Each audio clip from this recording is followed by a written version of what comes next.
What's up, everybody? Welcome to BioS 3 Raw TV. Let's fix this fucking camera angle, make sure that shit's square. So today we're going to talk about something that I've actually been talking about for quite a while. And I really want people to understand this. I feel like the scientific community, and I should say the scientific fitness community, because the scientific community, scientists already know these facts that I talk about. But the scientific fitness community, of those in the fitness community that really follow the science, they like to bury their heads in the sand. They like to say that sugar is just another carb. And a carb just technically has calories in it. Like they dumb it down, and the truth is scientists know the danger of sugars. And the fitness people, let's be fucking real. And I'm not talking like Instagram real, I'm talking about actually be real. They just like their Pop-Tarts and their candy and their bullshit, and they don't give a fuck.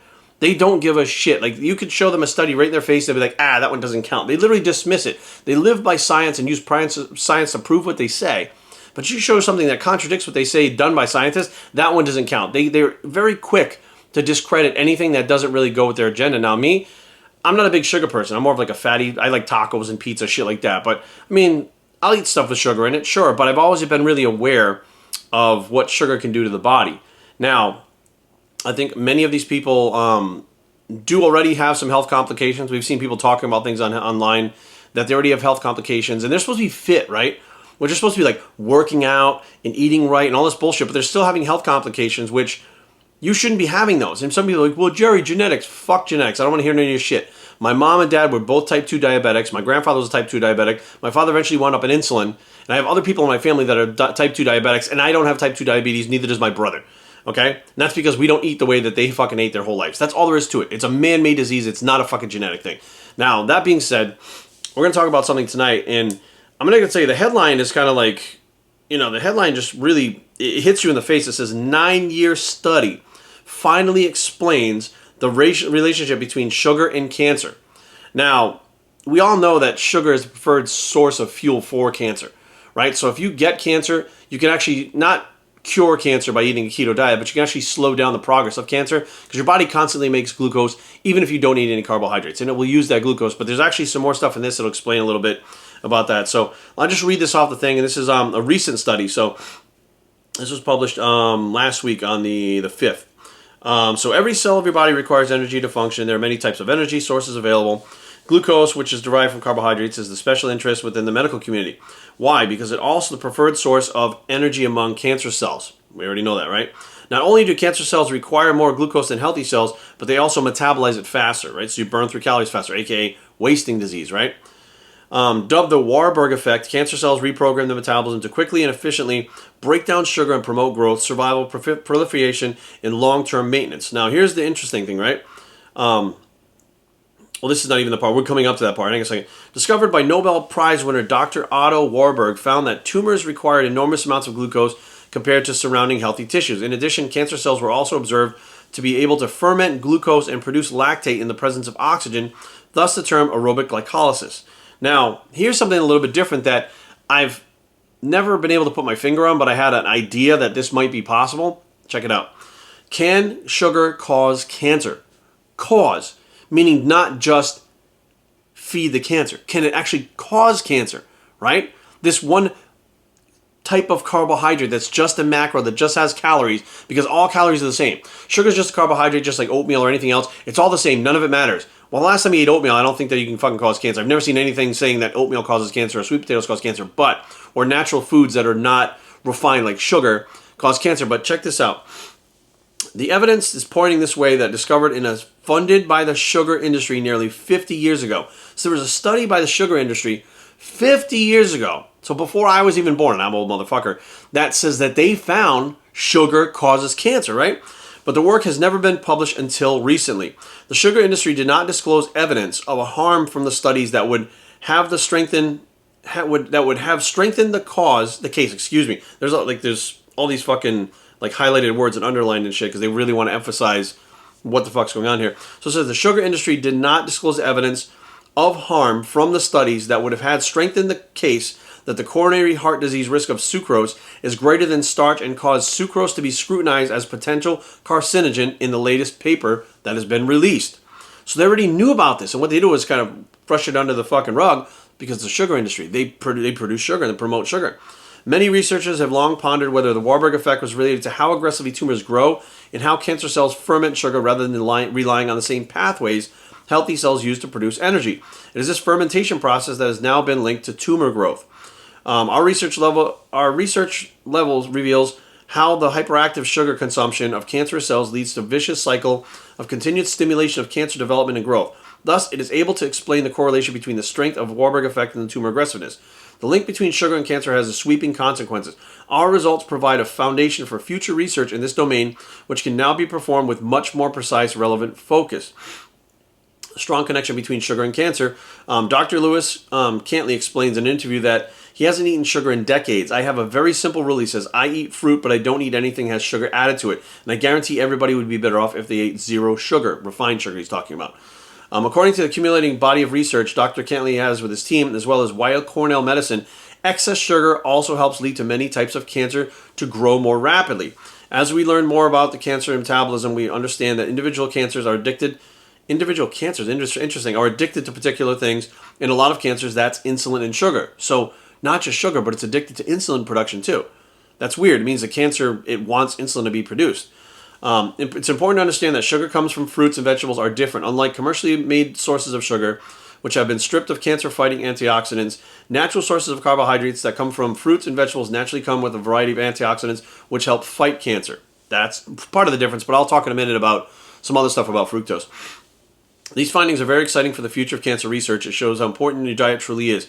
And while researchers continue to make progress, limiting the amount of processed sweets eaten every day certainly won't hurt. Besides, eating less sugar can help many different diseases, not just cancer. Now, one thing about fructose is fructose has been used successfully with diabetics also. It doesn't have the same reaction to insulin. It also has been shown that fructose in studies has been shown to not only have the same insulin response as table sugar, Pop-Tarts, shit like that, but people are actually able to lose fat easier by using fructose over table sugars. Even though technically you would call it sugar, people say, well, fruit has fruit sugar. They say fruit sugar, fructose, right? And it's not high fructose corn syrup. It's two different things, right? Don't get those two things switched. High fructose corn syrup, bad. Fructose, good. And in 2012, 2012 and 2013, I worked with an individual named Phil Hernan, who's an IFBB pro. He was like an idol of mine when I was younger. And we actually turned out to be really good friends. And he's a really good friend of mine now. And he's one of the few people that I worked with that ever suggested fruit. So my diet consisted of only lean meats, fruit, and olive oil. Pretty much that's where I got my fats from. I could have almonds too, but I just did the olive oil. It was easier to calculate and keep the carbs under control. And in 2012 was one of my best looks. And in 2013, I decided not to worry about the scale and just get as lean as I could. Just try to get as conditioned as I could. And that was the leanest I've ever been. My glutes were in, my hams were in. I was the leanest guy on the whole stage in the entire fucking show. And I remember specifically about 2 weeks before the show, I stayed covered up because I was coming down a weight. I think I weighed in about 183 on that show.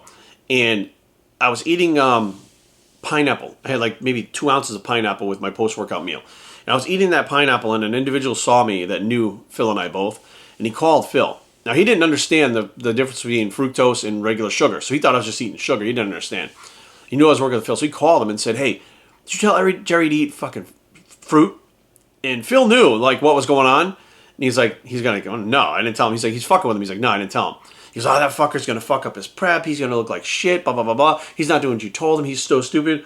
Talked a bunch of shit about me. So Phil calls me right after the phone call and says, hey, do not take your shirt off in that gym until the show is here. He's like, go home and work on shit. When you take your progress pics, do it at home. Do not take your shirt off. People are looking, and they're paying attention, and they're talking. He's like, it's not just my friend. They're waiting for you to make a fool out of yourself. They're literally waiting for you to fall on your face so they can make fun of you and point the finger at you and tell you how much you suck and you don't know what you're doing. Just trust me, suck it up and just fucking keep doing what you're doing. So I did. So, I mean, a few weeks went by and my face, it was just sinking in. And again, I kept getting leaner and leaner and leaner. I stepped on the scale, it was 183. I said, holy shit, this is the lightest I've been for a show, like pretty much my whole life since I started taking gear.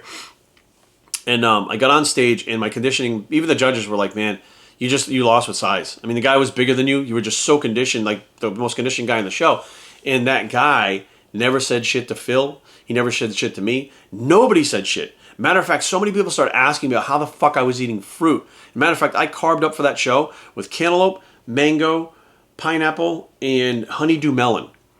And I did use some white rice in there because I couldn't fucking stomach the fruit anymore. So with fruit, for some reason, and I think it's the bulk of what's in there, the fiber and stuff that's in there, and the bulk and the extra water, as opposed to rice or a potato or something like that.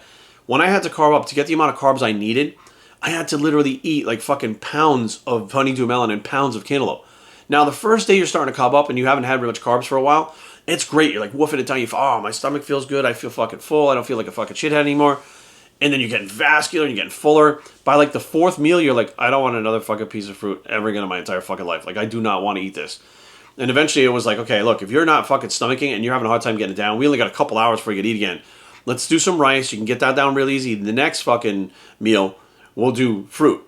And then it became a combination of fruit and rice mixed together, and actually was pretty goddamn good, to be honest, because I've been starving my ass off for quite a while. But the bottom line was, I watched fruit get my physique in shape, which if that was table sugar, there'd be no fucking way I would have had the same reactions to it. It was completely different. And I remember, you know, when I showed people the pictures, they were like, how the fuck did you do this? And part of it was, you know, we used fats with it the whole time. When you add a fat to fruit, it slows down the digestion of the fruit. So now you don't have that huge spike in insulin at all. And fructose technically doesn't spike your insulin to begin with like the normal sugars do. So now you have a much more controlled, almost like you're eating complex carbohydrates, but you're using fructose. And some people think, well, fructose only gets stored in the liver. I'm telling you right now, fructose, that will eventually be broken down to glycogen. And it'll get stored wherever the fuck your body needs it. Your body knows what to do with glycogen when it has it, when it's finally broken down. So my muscles were fucking full. They were tight. I got a good pump. Like, it was probably my best look as far as hardness ever on the stage, and it was fruit. So fruit is something I don't fear. I've never feared. I do believe that fruit in general, because of the sweetness, people that have issues with sugar, they tend to overeat fruit because it tastes good, right? If you're eating a potato or rice and you don't have a lot of stuff on it, or even a sweet potato, people can overeat sweet potatoes too. Oatmeal, it's very hard to eat those things. You get very full from them very quick, and they're very bland. Well, the fruit's very sweet. So some people can get away with doing it. Like, I just don't care about sweetness, so I was able to do it. But many people can overeat on fruits like you wouldn't believe, because they have that quote-unquote sweet tooth. So sugar, as opposed to just being something that sweetens food, is very, especially refined sugars, is addictive, despite what anybody fucking says. Does have reactions in your body that are negative. The high insulin spikes are negative, whether you believe it or not. Every fucking study out there shows the lower you keep your insulin over time, the longer you live. The higher your insulin, the faster you die. Period. That's the take home from it. And people that are technically addicted to sugar, have that sweet tooth, and that they just can't stop eating sugar, those are the people that usually have a tendency to have a problem with fruit also, because they can't stop eating it. When their brain gets that sweetness, it sends that fucking dopamine, serotonin rush to your fucking brain, and you're like, oh fuck, it tastes so good, and you actually feel good, like you're getting a rush from eating some type of sugar and sweetness. It's not necessarily the fructose itself, it's the sweetness on your taste buds that goes to your brain and actually causes that. So sugar itself causes your insulin to spike, or not to spike, table sugar, I'm talking about like sucrose. But it's actually the taste buds that actually send the first signal to the brain of pleasure. So there's a lot more going on here. People, you know, they try to make it as simple as they can, because it's not that they don't understand, they don't really want to understand. I mean, who the fuck wants to eat potatoes and fucking white rice and brown rice? Plain, nobody wants to eat that shit. It's not good, right? They want to eat their Pop-Tarts. They want to do this shit. Hey, by all means, do whatever the fuck you want. I'm putting out information. You can take it and run with it and do whatever the fuck you want. But they are showing now that there are 100% links between sugar and cancer. Not necessarily sugar feeding cancer when you already have it, but sugar causing cancer. The sugar industry was the first one to figure this out 50 years ago and cover it up so your ass keep eating the sugar. And now you guys are sitting there yelling at me about how Pop-Tarts is just a fucking macro. Well, it's time for you guys to really pull your head out of your ass. It's 2020. Information travels faster on the internet than ever before. Shit can't be covered up just like this. When somebody gets wind of something in a internal document or something like that, it spreads too fast that you can't cover it up. The difference is, are you going to be open-minded, or are you going to be, oh, those are conspiracy theories, they're trying to shut down the sugar industry? Why would someone want to shut down the sugar industry? If it's so great and it does nothing and it's the most awesome thing on earth and it fucking makes everybody happy and it's like, it's basically the God coming down himself and feeding it to you, why would anybody want to shut it down? It's because there are negative effects from it, and it affects a lot of people. I watched my father and my mother have issues with diabetes. I watched my grandfather have issues with diabetes. I watched my great aunt have issues with diabetes. All of these people, because of sugar. My father could not give up sugar. The fucking doctor told him when he had cancer, you have to give up sugar. He kept eating fucking cookies and things like that. Things that would make it worse. He couldn't give it up. Like, he'd get up in the middle of the night and eat a whole package of cookies and drink a half a gallon of milk. Just the fucking lactose alone was fucking with his insulin. Like the milk sugar, they call it, lactose. Things that, again, your body has a hard time processing. Things that fucking feed cancer.